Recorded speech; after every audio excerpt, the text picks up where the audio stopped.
Hana Kim lived in a world that seemed perfect on the outside and empty on the inside. As the only daughter of one of South Korea's largest tech conglomerates, she grew up surrounded by luxury, but without the attention she truly longed for. Her father was a busy man, always caught up in international meetings and business deals, rarely home. When he was, he often gave lectures about responsibility, humility, and the value of hard work. Things Hana would hear with a frown and answer with sarcasm. That night, just to annoy him, she decided to do something childish. She ordered food at 2 a.m., knowing full well he'd see the receipt the next day. She didn't imagine this impulsive choice would change her life. The delivery arrived about half an hour later. The rider knocked politely at the door. He was tired, with dark circles under his eyes, but still polite.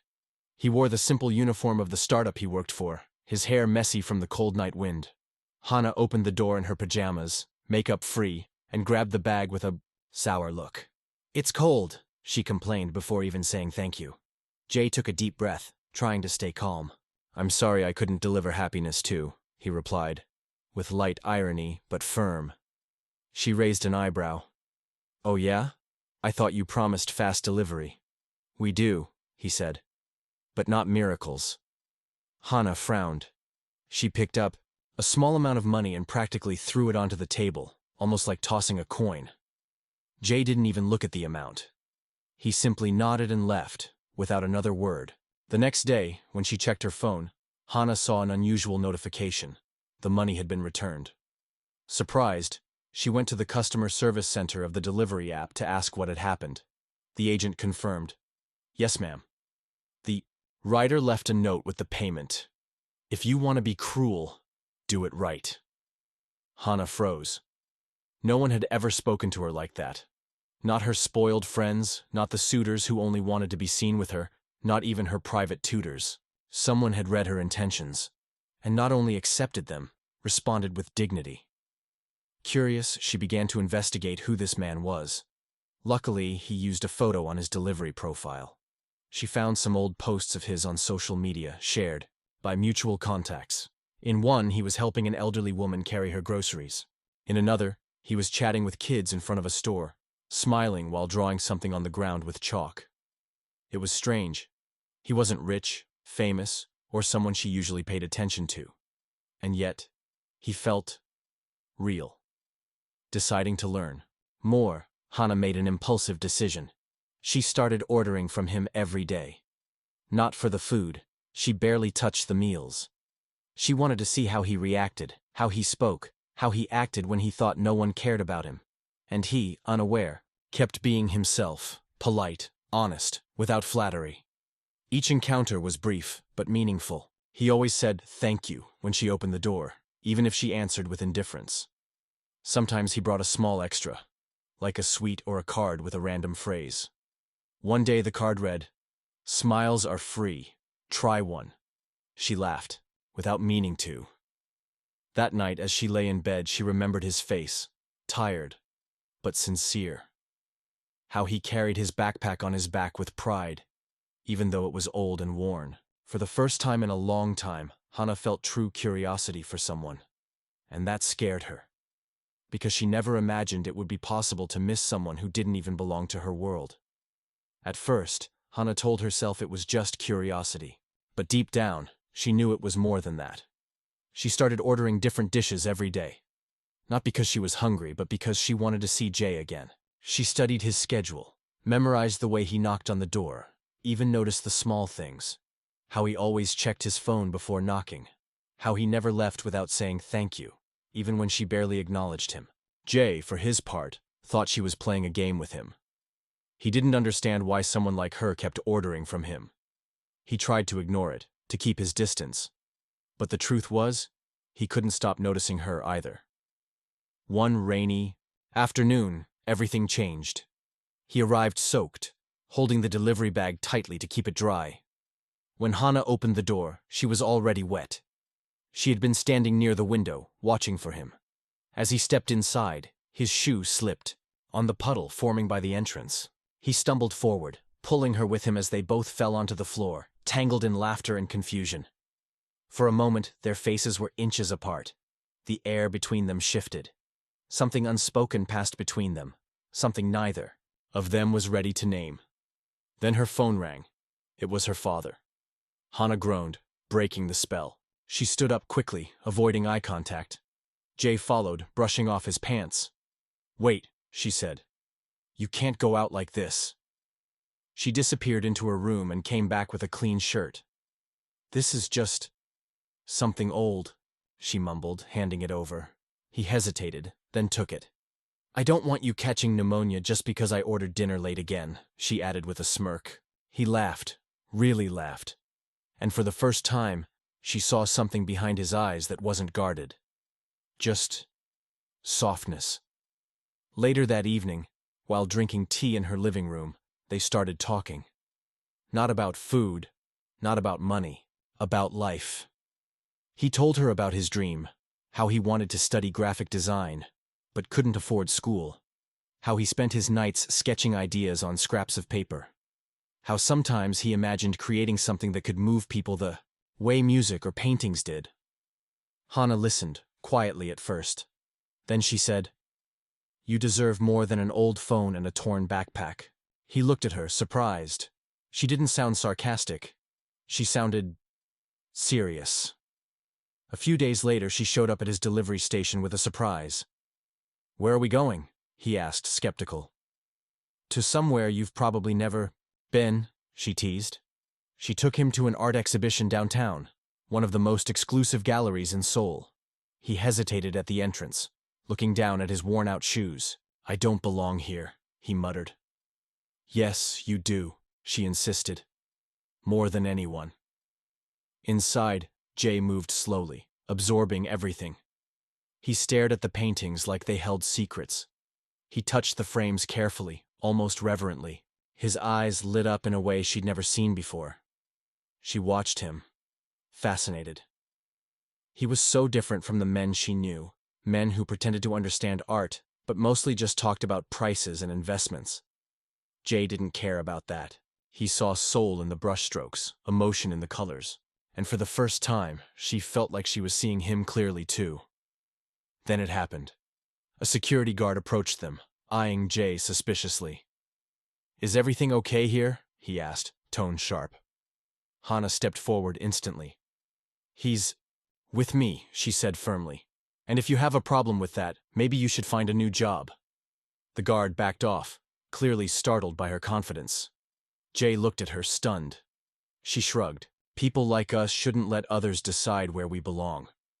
They walked out together into the night, the city lights blinking above them. Jay broke the silence first. "You're not who I thought you were." Hana smiled softly. "Maybe I'm finally starting to understand who I am." The next few days were filled with quiet moments, shared glances, casual conversations, and a growing connection neither of them dared name out loud, until her father called a family meeting. Over dinner, he announced that she would be moving to the U.S. to study abroad, a full scholarship at one of the top universities in New York. It was what he always dreamed for her, but it wasn't what she wanted. When she told Jay, she expected him to be happy for her. Instead, he just nodded. "That's good," he said, smiling faintly. "At least you have a choice." She frowned. "What does that mean?" He looked away. "It means I hope you go. I hope you do something real with your life." "But," she started. "No pressure," he interrupted. "I'll still be here, delivering food, trying not to fall again." She didn't laugh, because she knew what he meant. And for the first time, she realized something terrifying. She didn't want to leave. Jay made one last delivery before she left. It was early morning, and the city still felt quiet under a soft gray sky. He stood outside her building longer than usual, holding the bag of food in one hand and something else wrapped in paper in the other. When she opened the door, he didn't say much, just handed her the package and said, "For luck," before turning to leave. Inside, Hana unwrapped it carefully. It was a drawing, hand-drawn, delicate, full of emotion. It showed her standing by a window, eyes lifted to the sky as if searching for something beyond reach. Beneath the image were a few lines in Korean. "Even when caged, you always look up." Hana's breath caught. She looked at the drawing again, tracing the lines with her fingers. There was something about it. Not just the skill, but the feeling behind it. He had seen her. Not the heiress, not the girl who played hard to get, but the real her. The one who smiled too much to hide how much she hurt inside. She wanted to run after him, to tell him everything, that she didn't want to go, that she didn't care about New York or the future her father planned for her. But she stayed, silent, because she knew the truth. They came from different worlds, and sometimes, even if your hearts beat for each other, that wasn't enough. Later that night, almost by fate, they found themselves in the same small cafe near his old delivery route. It was where Jay used to sit for hours after work, sketching strangers, dreaming silently of a different life.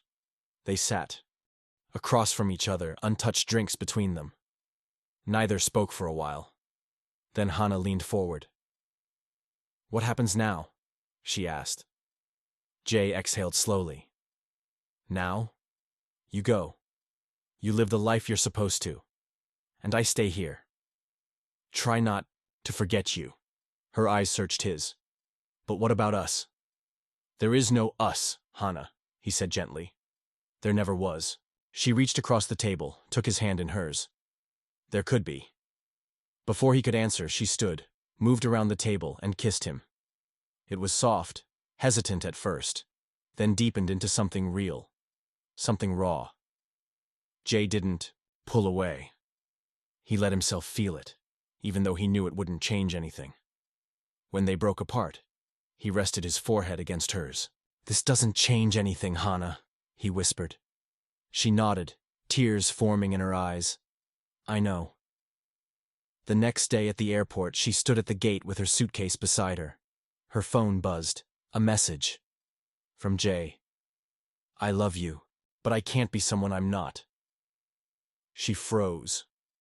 Looked around, as if maybe he'd be there, waiting. But he wasn't. The boarding call echoed through the terminal.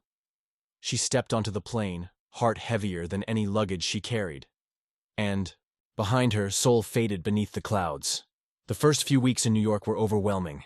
Everything was bigger, faster, louder. She met brilliant people, saw incredible places, and attended events she once dreamed of. But nothing felt real. Not without him. She tried to push the thoughts away, to focus on her studies, to fall in love with the life she was given. But every time she passed an art gallery, she thought of Jay. Every time she ordered food online, she hoped to see his name pop up on the screen. One night, unable to sleep, she picked up her phone and typed a message. "Do you ever think about me?" She didn't expect a reply. But minutes later, her phone buzzed. Every day. That single line hit harder than she expected. She stared at the screen, heart pounding, unsure of what to say next. In Seoul, Jay sat on his small balcony, phone in hand, staring at the same message. He missed her. More than he ever imagined possible. But missing someone didn't mean he could have them. Back in New York, Hana closed her eyes and remembered the way he looked at her, like she mattered. Not because of who she was, but because of who she could be. And for the first time, she realized something terrifying. She didn't want to build a life without him. The next week during class, she got a call from home. Her father had fallen ill. Not seriously, but enough to make her question everything. She flew back to Seoul immediately, and this time, she didn't plan to leave. When Jay heard she was back, he avoided her. He told himself it was better that way, that seeing her again would only reopen wounds he was trying to heal. But fate had other plans. They ran into each other at the same cafe where it all began. He was sketching quietly in the corner when she walked in. Their eyes met instantly. No words. No need. She sat down across from him. "You never answered my question," she said softly. He looked up. "What question? Why didn't you tell me sooner?" He hesitated, then answered, "Because I know my place." She smiled sadly. "So do I," she whispered. "And it's right here. With you." This time, he didn't stop her when she reached for his hand. And for the first time in a long time, he allowed himself to believe, just a little, that maybe, just maybe, love could be enough. 1 year passed. The world kept turning.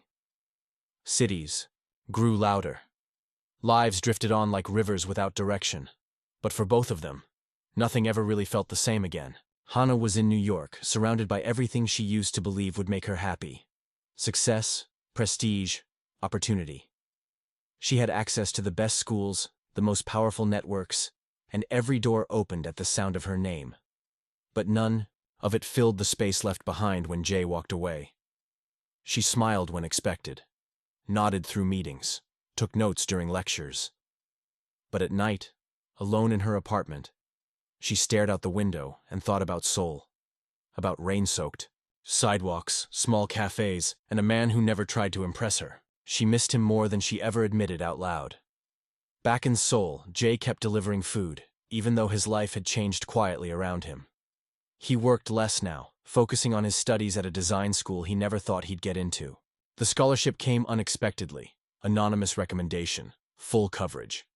He didn't ask questions, but sometimes, late at night, he wondered if she had something to do with it. He never told her how many times he reread her last message. "Do you ever think about me?" He always replied in silence. Every day. Then, one morning, he walked past the same museum where they had stood together before she left. He wasn't expecting to see her. But there she was. Hana stood near the entrance wearing a simple coat, her hair shorter than before. She looked tired, but peaceful. When she saw him, she didn't smile right away, just watched. Jay stopped a few feet away, unsure what to say. Neither spoke for a moment. Then she said softly, "I tried to move forward. I tried to be the daughter they wanted. But every time I saw a flower, I thought of you. Every smile I gave was fake." Her voice cracked slightly, but she held eye contact. Jay swallowed hard. And then, without a word, he stepped forward and pulled her into his arms. They stood like that for a long time.